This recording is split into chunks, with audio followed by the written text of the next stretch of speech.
இந்த மாதம் முழுதும் இல்லைன்னா கடந்த மாதங்கள், கடந்த வருடங்கள் உங்களுடைய வாயிலிருந்து நிறைய புலம்பல் வந்துட்டே இருக்கலாம்.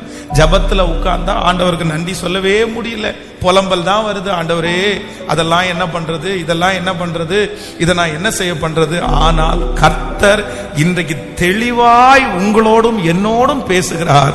உங்களுடைய புலம்பலையும் என்னுடைய புலம்பலையும் கர்த்தர் ஆனந்த களிப்பாய் மாற பண்ணுவேன் என்று வாக்கு கொடுக்கிறார். இது நிச்சயமாய் நடக்கும்.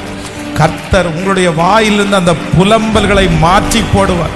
அன்னாளுடைய புலம்பலை கர்த்தர் மாற்றி மகிழ்ச்சி என்னும் கட்டினால் இடை கட்டின கர்த்தர் இன்றைக்கு இந்த சத்தத்தை கேட்கிற உங்களுடைய புலம்பல் சீக்கிரமாய் மாறும் என்று ஆண்டவர் வாக்கு கொடுக்கிறார்.